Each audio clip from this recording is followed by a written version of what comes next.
Yeah, g'day YouTubers, Tinker O'Toole again here with another video. Today we're going to talk about how to tune up your chainsaw, especially if it's an older model. Newer models like the one at the back, that's a Stihl MS311. They've got restrictors in them, and the restrictors only allow a bit of movement like that between clockwise and anti-clockwise. So you've got three adjustments. You've got your high RPM, your low RPM, and LA for idle.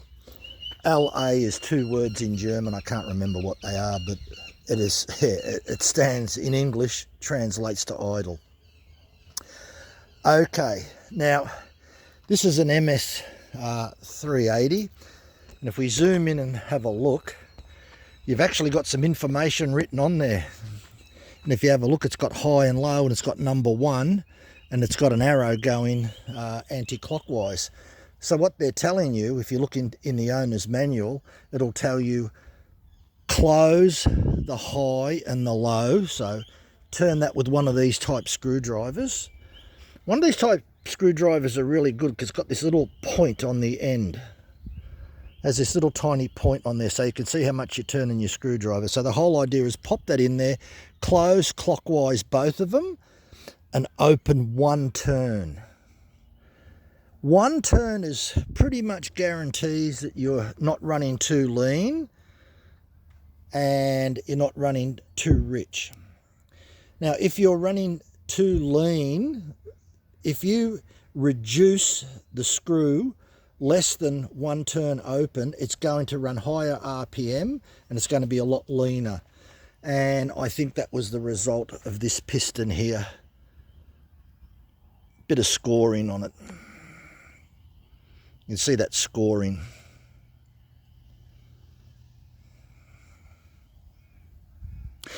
This is from the exhaust port. Typically scoring generally happens because the saw ran too hot. I've had this saw for about 20 years and I think, yes, I ran it a little bit too lean. This is the cylinder head that's out of it. I'm just seeing a little bit difficult to see the scoring. Yeah, you can't really see it. So don't screw up these clockwise too much. Try and keep it around one turn open. The saw should run, then you may have to adjust your LA slightly. This is the way to do it in the manual. The correct procedure is using a tachometer. And what they normally do, they'll turn up the low setting. You'll set it on about 3,000 RPM. You'll turn the low up till it idles as high as it can.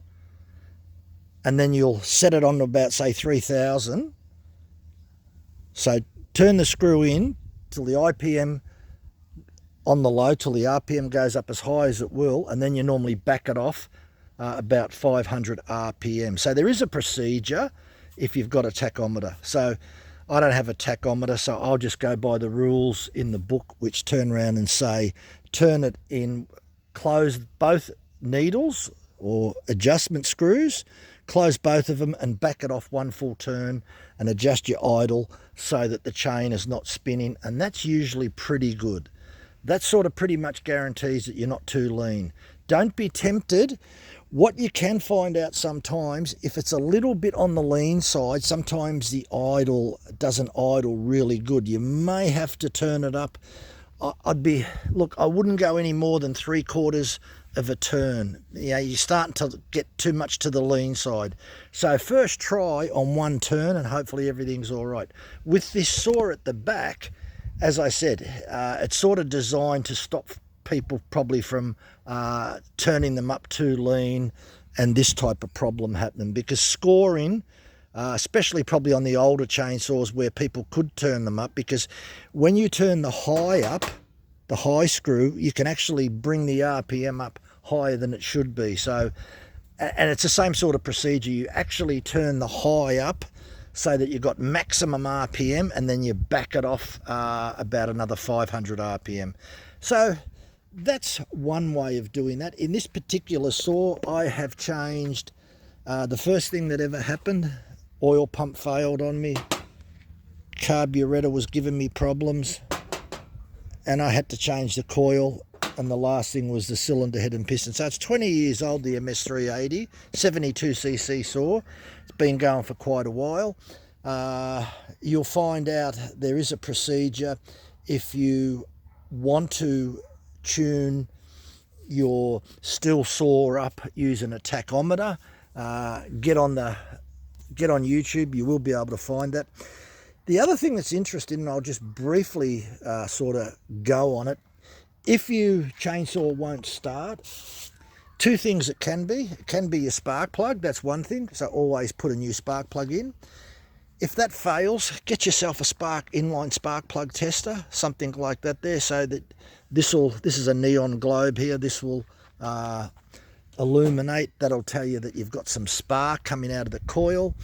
The other thing is, with a modern coil like this is actually off, this is the old coil, is the ignition modules built in, so you can no longer use a multimeter and get a small ohm reading, because everything that's built in to the coil, on the primary you won't get a correct reading.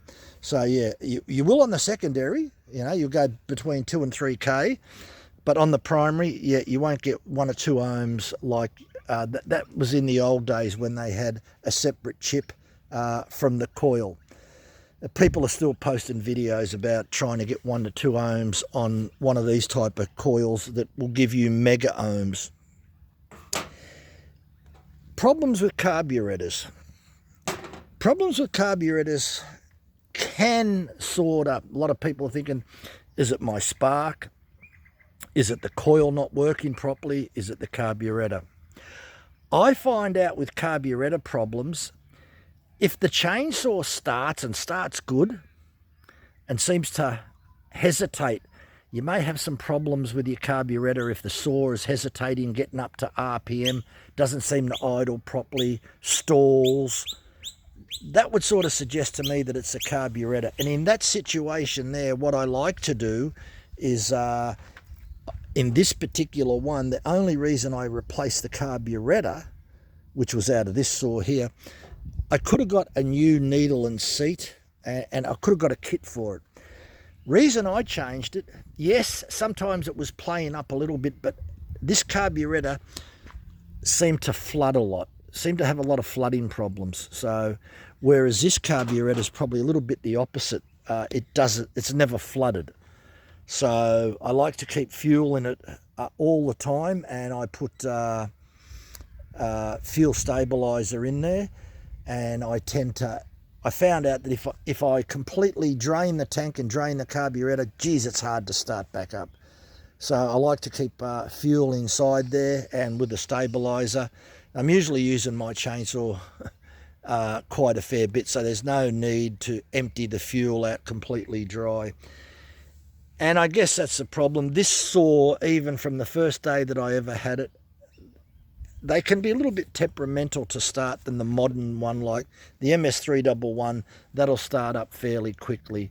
So this one can be a little bit temperamental, and we'll actually give it a go.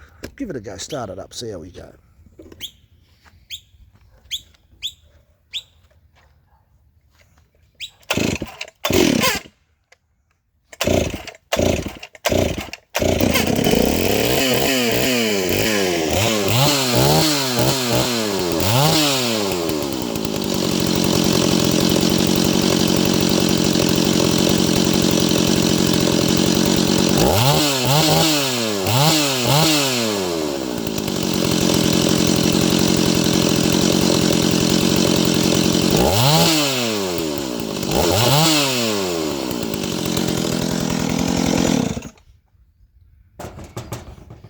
Started up okay, didn't it? I tuned that up. I just tuned it up before, so it's all been tuned up. It's all running good. It's got good throttle response. So when you pull the throttle, it should rev up without hesitating. And this is one of the things, if your carburetor's playing up, you don't get good throttle response no matter how you tune it up. So first try and tune it up, and if that fails, you may have to either pull your carburetor apart and clean it, blow it out with air. I bought this online, brand new, $40-something. Bing is the name. So I brought another Bing one for $40. That was a bargain. Put it in, bang.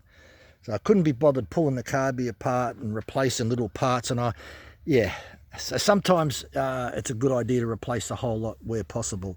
Anyway, I hope that helps. Thanks for watching. Bye for now.